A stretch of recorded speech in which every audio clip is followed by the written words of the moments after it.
this video, I will talk about Temporal Convolutional Network (TCN) and how we use this model for the forecast task in the PropTech challenge.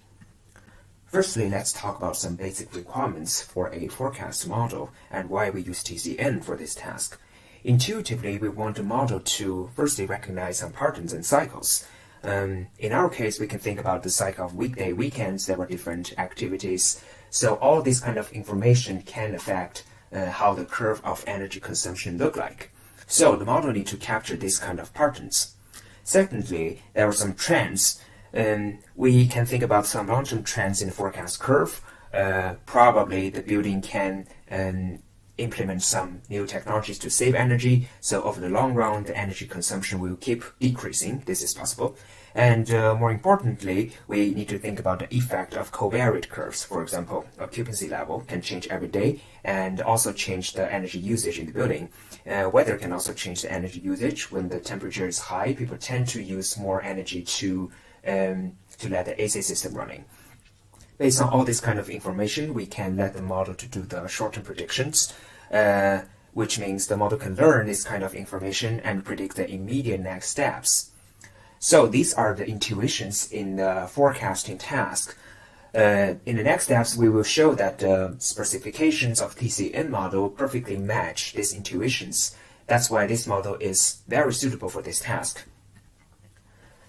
The temporal convolutional network is a model that incorporates a convolutional neural network with settings that is suitable for the time series analysis. First, the basic block of TCN is one-dimensional convolutional network. So the one-dimensional convolutional network, using convolution-like processing, the TCN model can learn the curve patterns at the local level. And using a technique we call zero padding, we can let the one-dimensional convolutional network to do the causal effect modeling, which means we split the series for the previous pattern and future pattern, and we use the previous pattern to predict the future pattern in the micro level. And so this is a modification to the building block of the TCN. The third part, probably the most important part, is the dilated convolution layers.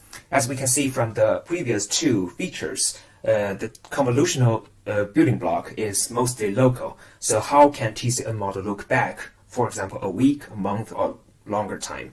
So the dilated convolutional layers is a technique that allows TCN model to look back for a given amount of time and capture long-term dependencies. So the diagram of the dilated convolutional layers is to the right of the screen. So these kind of features allow us to do the modeling and forecasting of the energy consumption in a building. So we also made some modifications to this basic specification. Firstly, we adjust the input series length and output series length to let the model incorporate enough information about, for example, weekly patterns, daily patterns, etc., and use this information to predict the energy performance of a relatively short period of time. Secondly, we incorporate time series of occupancy, weekday, and weather, including temperature and humidity, as covariate channels. We also put these channels into the TCN model to capture the effect of these external factors. Also, we use dilation to expand the receptive field to let the TCN model to look back for example, a month or longer time to capture the long-term dependencies. So, at the results, as we can see from the plot here, the TCN model returns relatively good performance in backtests. So this plot is we randomly choose from one of the 18 meters. So as we can see, the predicted curves and original curves match very well. After this, I will talk about some exploratory analysis between different curves. We plot them together and calculate some basic metrics for correlation.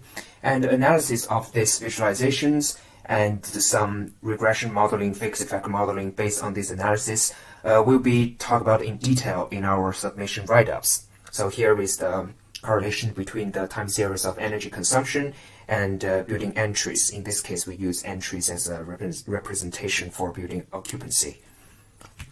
So here is the time series of consumption and the maximum energy demand. Consumption and average demand. We can see these two curves are almost the same. So we don't think average demand is a predictor of the energy consumption. It's more like a different representation. So thank you for listening. So here is a brief introduction for the basic modeling and model specification and the detail of analysis and some outcomes. We will talk about that in our write-ups in detail. Thank you.